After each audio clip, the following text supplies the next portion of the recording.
Ever feel like you've spent ages studying a language, but then you're totally lost when someone speaks normally? Oh, absolutely. It happens all the time. Yeah, and it makes you think maybe some people are just, language people. Right. That common idea. Yeah. But what if it's not really like that? What if we could actually figure out the nuts and bolts of how we learn these skills? Well, that's exactly what we're diving into today. We're looking at those Uh, core abilities: listening, speaking, reading, and writing. the big four. The big four. And we're drawing on, well, a lot of academic research, stuff that looks at how these skills have been taught over the years and, what current studies suggest actually works. So think of this as your quick guide to the main ideas behind learning the language well. If you're learning one now, or maybe helping someone else, or even if you're just curious. We're pulling out the key insights Mm-hmm. from linguistics, psychology, education, Mm-hmm. all those fields. We want to give you the useful stuff, basically, without making it overwhelming. Yeah, the goal isn't just about the latest fads. It's about understanding, based on solid evidence, how these four skills are really learned and taught effectively. Practical takeaways. That's what we're aiming for. Okay, let's get into it then. One of the really big themes across all these skills is practice. Seems obvious, right? Yeah, You need to practice. totally. But the kind of practice and like when you should do it, people have argued about that for ages. It's fascinating how different teaching methods have tackled it. Way back, it was all grammar rules and translation, heavy on reading and writing. Right. Then things shifted. Yeah, then you had methods focusing much more on speaking right from the start, teachers leading chats. Then another phase was all about repeating phrases you heard, like listen and repeat to build habits. The audiolingual thing. That's the one. And more recently, there's been this emphasis on just understanding what you hear and read comprehension first. It does feel a bit like language teaching has had its trends, fads, and heroes, as one researcher put it. Exactly. And someone else pointed out these trends often mirror what's happening in society generally. So, yeah, a lot of history there. So what does that history tell us about practice now?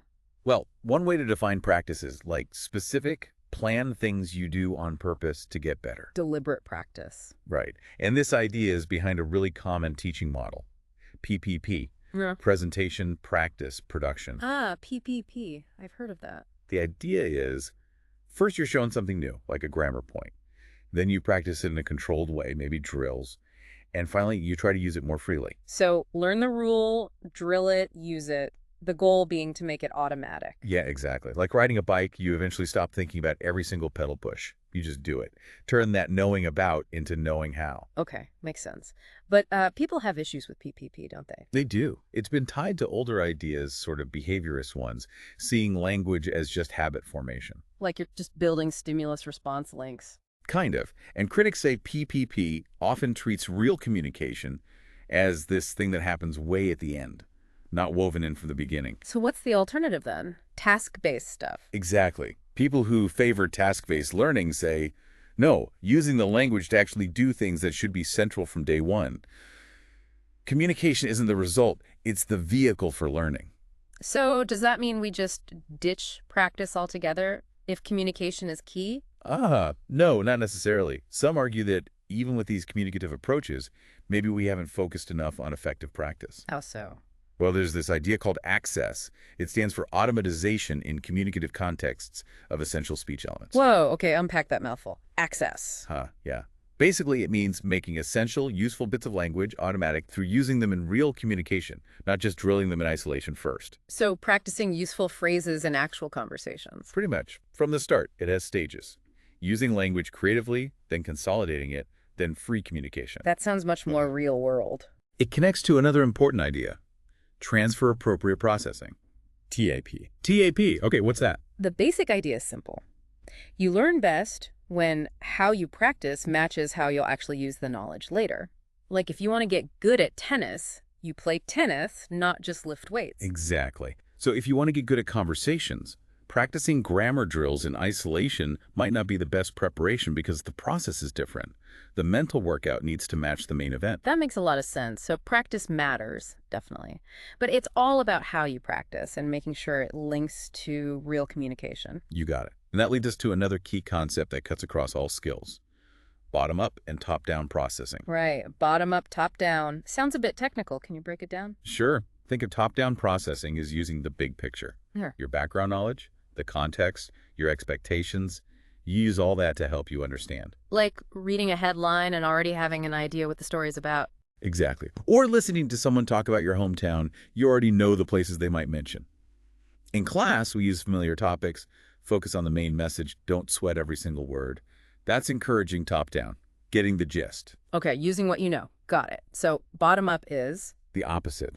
It's building meaning from the small pieces up. The actual sounds, the words, the grammar in the sentence. decoding, basically. Yes. For fluent speakers, this is super fast, automatic. But for learners, it takes conscious effort. And there's often a trade-off. How do you mean? Well, if you're focusing really hard on catching every single sound or word, the bottom-up stuff, you might lose track of the overall meaning, the top-down view. Your attention gets overloaded. Right. Can't see the forest for the trees. Okay, so in teaching, which one gets more attention? Historically, especially with communicative approaches, there was a big emphasis on top-down skills. Krashen's input hypothesis, the idea that comprehensible input is key. Just get the message and the language will follow. Sort of, yeah. But some researchers started saying, hang on, maybe this focus on overall understanding means we're not actually teaching the crucial bottom-up skills enough, especially for listening and reading. Why is that a problem? Don't those skills just develop naturally if you get enough input? Well, maybe not sufficiently. For listening, some argue that just doing comprehension questions might test listening, but it doesn't teach you how to actually segment the speech stream or recognize sounds quickly. It can confuse teaching with testing. Ah, I see. Like assuming someone can run a marathon just because they understand the concept of running. Good analogy. And for reading, just guessing from context might work sometimes, but it doesn't build that fast, automatic word recognition you need for fluent reading. So it's not either. We need both. Exactly. Research strongly suggests they work together, interactively. Good readers and listeners use both constantly. So teaching needs to guide practice in both, sometimes separately, sometimes together. Okay, that makes sense. So, keeping those ideas practice and processing in mind, let's zoom in on listening. It seems so passive, but it's really hard in a new language. It really is. And one critique you hear is about the osmosis approach. Just listen a lot and you'll magically get better. Doesn't work. Well, exposure is crucial, obviously. But just passive listening often isn't enough, especially for L2 learners who have different challenges than babies learning their first language. Some argue listening hasn't always got the systematic attention it needs compared to, say, grammar or speaking. So telling someone just watch more movies isn't the full answer. Probably not on its own, no. There's a strong case for directly teaching perceptual skills, how to actually hear and process the sounds. Like ear training. Kind of. But one expert, Field, really focuses on helping learners figure out where words begin and end in fast speech. Lexical segmentation. It's harder than it sounds. Why is it so tricky? Well, think about natural speech. We use reduced forms, got, wanna. Yeah, shoulda, coulda. Exactly. Sounds blend together at word boundaries, assimilation, elision. Sometimes sounds disappear entirely, or syllables get rearranged across words resyllabification. All this makes it hard to spot words you actually know on paper. Okay, I definitely struggle with that. So teachers need to point this stuff out explicitly. Absolutely. Raise awareness. Other researchers add more targets, Mhm. discriminating tricky sounds, coping with speech speed, understanding stress and intonation patterns, recognizing discourse markers like, or so, connecting grammar forms to their meaning in context. How do you teach that? Dictation, listening again and again. Those can help, yeah. Things like dictogloss, micro-listening exercises focusing on specific features. But listening isn't just about decoding sounds, right? There's understanding the bigger message. Strategies matter. Hugely important. Skilled listeners are metacognitively aware. They plan, they predict, they monitor their understanding as they go, they evaluate afterwards, they know how to fix problems when they get lost. Being an active strategic listener. Precisely. Yeah. And there's research showing that training students in these strategies actually improves their listening comprehension. Reflecting on how you listen is key. So if you were designing a listening program, what are the essentials? One model suggests 5 core things. Yeah. Lots of meaning-focused listening, guided help figuring out why you misunderstood something, specific listening skills training like sound recognition, strategy training, and crucially, linking classroom work to real-world listening opportunities. Right. Okay, let's shift to reading. Seems like some parallel ideas apply. Bottom up, top down. Very much so. Teachers need to grasp both the low-level stuff, word recognition, basic grammar, and the higher-level things like main ideas, inference, text structure, and how to sequence teaching them. What skills do L2 readers really need? Experts list quite a few. Fast word recognition, good vocabulary, understanding how sentences and paragraphs connect, using reading strategies effectively, setting goals for reading, using background knowledge, synthesizing information critically, and importantly, being motivated to read a lot. And again, the debate is practice the sub-skills versus just read a lot. That's a central tension, yes. Early theories sometimes emphasize top-down guessing. But the consensus now is that automatic bottom-up processing, especially fast word recognition, is absolutely critical for good comprehension. Why? Because if you're slowly sounding out every word, your working memory gets overloaded. You don't have the mental space left to think about the meaning of the whole text. Slow reading often equals poor comprehension. So that automaticity in recognizing words is foundational. Absolutely. It frees up cognitive resources. Some studies show drills, like reading chains of words quickly, can help build this speed and accuracy. And vocabulary. Crucial. Reading is fundamentally linguistic. You need words. Research supports a mix. Deliberate learning, like flashcards or word lists, plus lots of expensive reading, especially graded readers. Extensive reading again? Seems vital. Many argue it's the cornerstone for building reading fluency and vocabulary, but it's often treated as an extra, not central to the curriculum. Some experts think that needs to change. What about repeated reading? Reading the same text again. Studies show that helps too, improves fluency and comprehension. Though some of these studies on automaticity didn't give clear classroom methods, reinforcing the argument for making extensive reading a core practice. Does being a good reader in your first language automatically make you a good reader in a second? It helps, definitely. The underlying cognitive processes are similar, but there seems to be a threshold level of L2 proficiency you need to reach first. A tipping point. Kind of. If your basic L2 decoding isn't automatic enough, you can't really access those higher-level L1 reading skills effectively. Defining that threshold is tricky, though, and context matters. Plus, reading itself is getting more complex, especially online, with hyperlinks, multimedia, interactivity. Okay, on to the productive skills. Speaking. Since communicative language teaching, or CLT, the goal is getting people talking, right? Absolutely. The focus shifted to meaning-focused tasks, getting learners to actually use the language to communicate.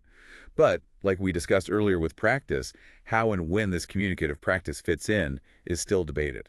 And when we talk about speaking ability, people often mention CF. Right. Complexity, accuracy, fluency. How complex is the language they're using? How correct is it? And how smoothly do they speak? CAF. And the idea is you can't always maximize all three at once. That's Skihan's trade-off hypothesis. They compete for your limited attention.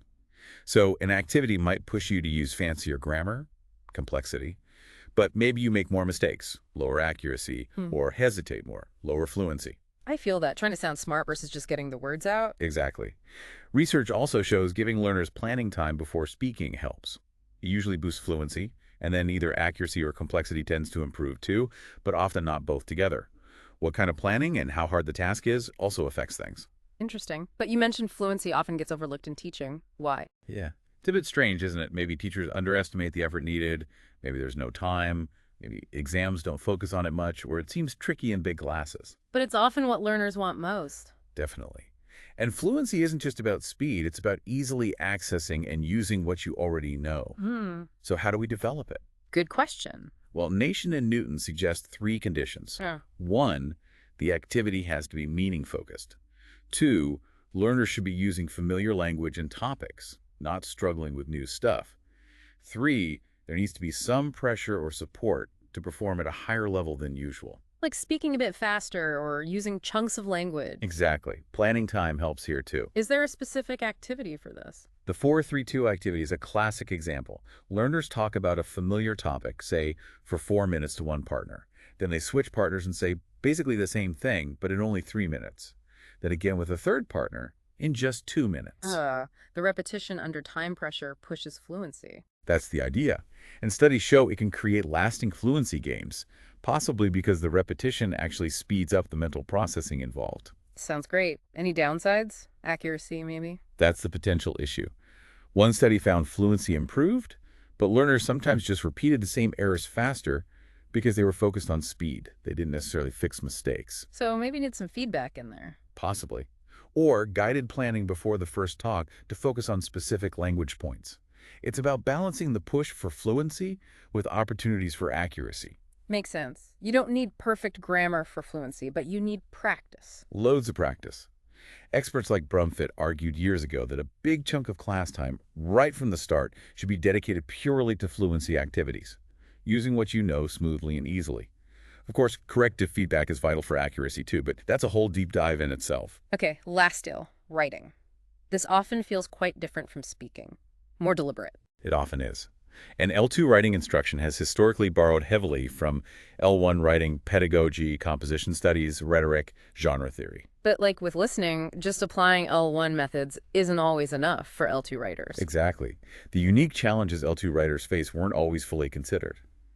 Research that really focused on L2 writing started emerging more in the 80s, highlighting differences in processes and the dual challenge of controlling both language and rhetoric. There's been a reevaluation, moving away from seeing L2 writers just as deficient native writers. So a shift towards valuing their multilingualism. Yes, definitely. Calls to connect teaching to their actual experiences, valuing their linguistic resources, not just seeing them as novices, questioning the assumption that they just need to perfectly mimic native English writing norms, seeing writing as a social practice embedded in specific contexts. What are the dominant teaching approaches now? Process and genre approaches have been very influential. Process approaches, especially in North American universities, focus on the stages of writing: planning, drafting, revising, editing. Teaching the how-to of writing. Right. Emphasis on metacognitive awareness, teacher guidance, peer feedback, reflection. Historically, there was less focus on grammar early on, but newer research shows grammar feedback is helpful throughout. Any criticisms of the process approach? Yeah, some argue it can be too focused on the individual writer and neglect the social context and purpose of writing. Okay, so what about the genre approach? This approach sees writing as purposeful social action. A genre is defined as a staged, goal-oriented social process. Learning to write means learning the conventions of specific discourse communities. Like learning how to write a lab report or a business email. Exactly. Instruction focuses on analyzing model texts of a specific genre, identifying typical features, understanding how language, including grammar, is used to achieve the genre's purpose. Often involved collaborative writing. Sounds practical. Any drawbacks? The main criticism is it can become too prescriptive, just teaching students to copy models rather than encouraging creative expression. Finding the balance between convention and creativity is key. You also mentioned learning to write versus writing to learn. Yes, an important distinction proposed by Manchone. Learning to write, LW, focuses on developing the ability to express oneself effectively in the L2. Writing to learn, WL, on the other hand, sees writing as a tool for learning content and language simultaneously. It draws more on sociocultural and cognitive learning theories. Why does this matter? It highlights different potential goals. In many foreign language contexts, the main aim of writing might actually be language development, LW, whereas in contexts where students use L2 for academic study, WL might be more prominent. Understanding this can prevent mismatches between teacher and student expectations. This is a really thorough overview. Looking ahead, where is the field going? What's shaping the future? Well, technology is undoubtedly a massive driver. It's just exploding the possibilities. How so? For receptive skills listening and reading, there's vastly more access to rich input, text, audio, video, and learners have incredible control. Pausing, slowing down, repeating, using text-to-speech, online dictionaries, hyperlinks. Instant resources. Totally. And for productive skills, speaking and writing technology offers way more practice opportunities offered with immediate feedback. Think voice recording tools that analyze pronunciation, grammar checkers, sophisticated editing tools, even multimodal feedback using screen recording. And communication itself is changing. Hugely. Computer-mediated communication, CMC, email, forums, chat, social media, video calls like Skype, even virtual worlds. Mobile tech puts learning in your pocket. It's creating immersive environments and pushing pedagogical innovation. The big challenge for teachers is keeping up without getting swamped. It really feels like technology could fundamentally change things. It already is. And one final thought, maybe a way to tie all this together. Some researchers, like Nation and Newton, suggest shifting focus from the 4 skills themselves to 4 fundamental learning strands or types of learning opportunities. Learning strands. Tell me more. Instead of separate lessons for listening, speaking, reading, writing, The idea is to ensure balance across 4 core learning conditions throughout a program. What are the 4 strands? Okay, roughly. 1, learning through meaning-focused input, understanding messages like extensive reading or listening. 2, learning through meaning-focused output, producing messages like chatting or writing emails. 3, learning through deliberate attention to language items like studying vocabulary or grammar rules. And 4, developing fluent use of what you already know, like the 4-3-2 activity. So it's about integrating everything. Exactly. Making sure learners get opportunities for all these kinds of learning. The idea is that a balanced program covering these strands naturally develops all 4 skills and the underlying language knowledge and the ability to use it fluently. It reflects how skills actually overlap in real life and in our minds. It offers a principled way to integrate rather than separate the skills. That's a really interesting way to frame it. Okay, this has been incredibly insightful. So just to quickly recap, we've journeyed through how teaching has evolved, the debates around practice, the vital roles of bottom-up and top-down processing, and specific considerations for teaching each skill effectively. And hopefully, for you listening, understanding these underlying principles makes language learning feel a bit less mysterious, maybe more manageable. Knowing about these different facets, practice, processing, strategies, fluency, can really empower you on your own language journey, or if you're helping others. Definitely. So here's a final thought to chew on. With all these evolving approaches and the massive impact of technology, how do you think our very definition of being fluent in a language might change in the future? Or, another way to think about it, if effective learning hinges on balancing those 4 strands, meaning focused input, output, language study, and fluency development, what's maybe one small adjustment you could make to your own learning routine or your teaching starting today? Lots to think about. Thank you so much for this deep dive. My pleasure. Thanks for listening. Until next time.